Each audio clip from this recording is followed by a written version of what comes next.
हाल ही के लोकसभा चुनाव में गुना लोकसभा सीट से लगभग 5 लाख से ज्यादा वोटों से चुनाव जीतने एवं मोदी सरकार में दूरसंचार एवं पूर्वोत्तर राज्य विकास विभाग के मंत्री बनने के बाद पहली बार अशोकनगर पहुंचे ज्योतिरादित्य सिंधिया का अशोकनगर शहर में जोरदार स्वागत किया गया।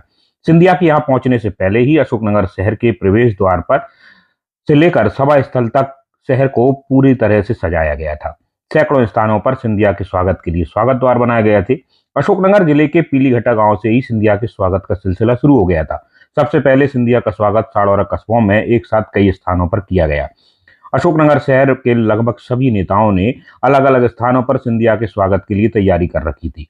ढोल नगाड़ा पटाखे आतिशबाजी एवं आकर्षक रूप से सजाए गए स्वागत द्वारों के पास सिंधिया का जोरदार स्वागत किया गया और उन पर पुष्प वर्षा की गई। भारतीय जनता पार्टी से पहली बार लोकसभा के सदस्य बनने वाले सिंधिया इस भव्य स्वागत में बड़ी आत्मीयता के साथ शामिल भी हुए। इस दौरान उन्होंने एक आभार सभा को भी संबोधित किया और अशोकनगर जिले के मतदाताओं को अपनी जीत के लिए धन्यवाद दिया तथा नतमस्तक होकर उनका आभार भी व्यक्त किया। साथ ही इस दौरान उन्होंने किसानों के लिए सबसे बड़ी समस्या खाद को लेकर प्रमुखता से अपनी बात रखी और उन्होंने कहा कि ये निरंतर प्रयास करते रहेंगे कि किसानों को खाद उपलब्ध करा सकें। इसके अलावा इसके वितरण में गड़बड़ी ना हो, उसके लिए सोसाइटियों की भागीदारी की भी बात उन्होंने कराई। इस दौरान सिंधिया ने अपनी 5 प्राथमिकताएं पहले ही दौरे के दौरान लोगों के बीच में रखी। सिंधिया ने तुलसी पार्क पर आयोजित धन्यवाद सभा में अगले 5 वर्ष के लिए अपनी जो 5 प्राथमिकताएं लोगों के बीच में रखी हैं, उन्हें पंचामृत नाम दिया है।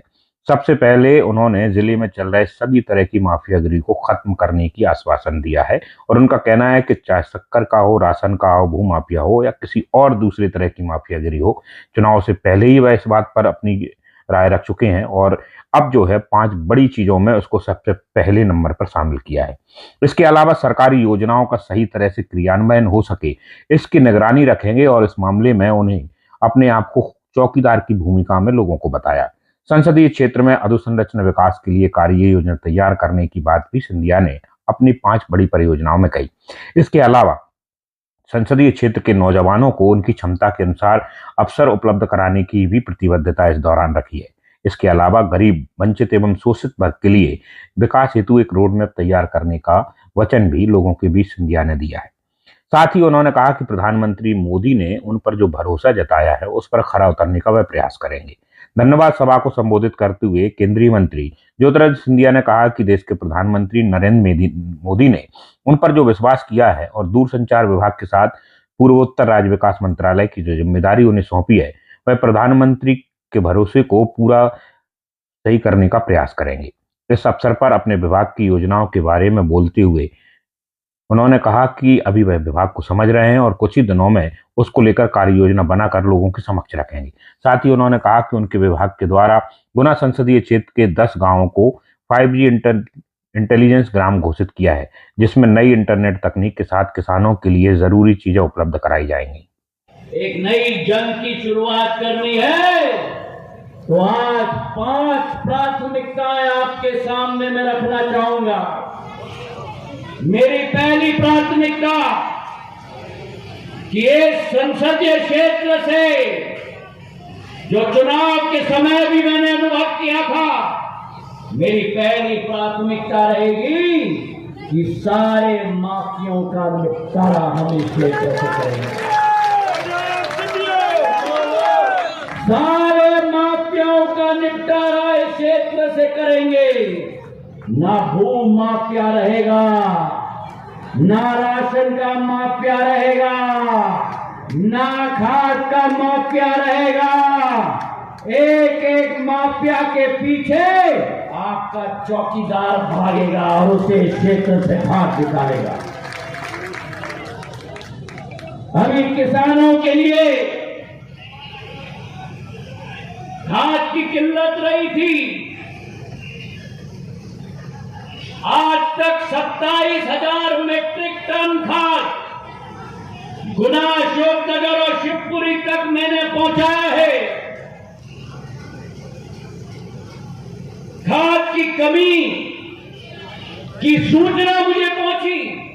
14 जून को मैंने दिल्ली से एक नया रेक रवाना किया, जिसमें 3,000 मीट्रिक टन मैंने संसदीय क्षेत्र में भिजवाया और 20 तारीख को दूसरा रेक मैंने भिजवाया 6000 मेट्रिक टन खाद का मैंने पूरे संसदीय क्षेत्र में पिछले 10 दिन में आप लोगों के लिए भिजवाया है मेरे भाई और बहनों।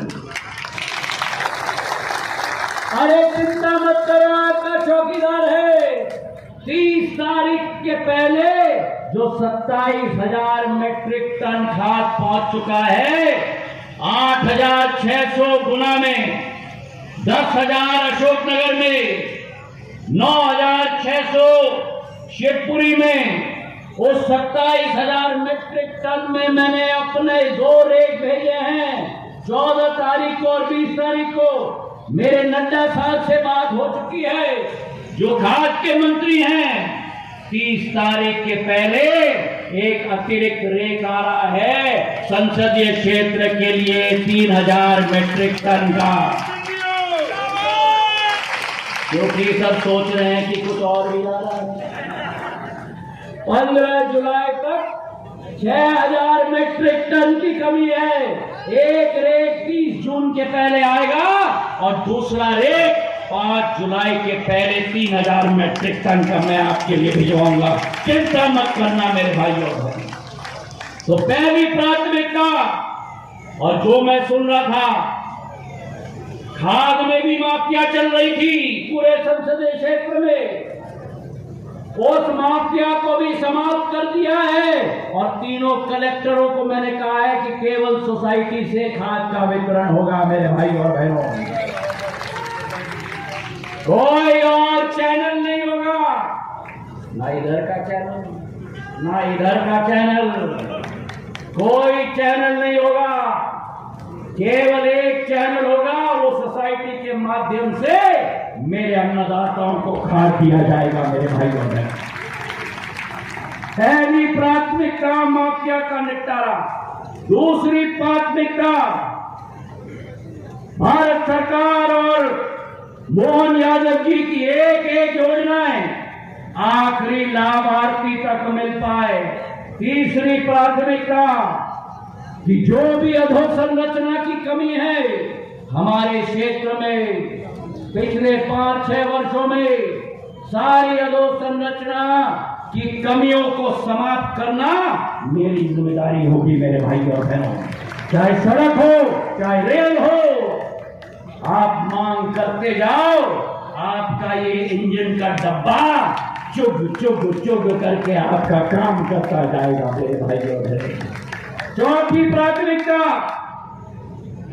हमारे क्षेत्र के एक एक नौजवान को हमें सक्षम बनाना होगा। 21वीं सदी के भारतवर्ष में प्रतियोगिता में आगे चलने के लिए ये प्रधानमंत्री जी की विचारधारा नहीं, संकल्प है। और उसके लिए अशोकनगर क्षेत्र में भी नई सोच विचारधारा हम लेके आएंगे मेरे भाई और बहनों।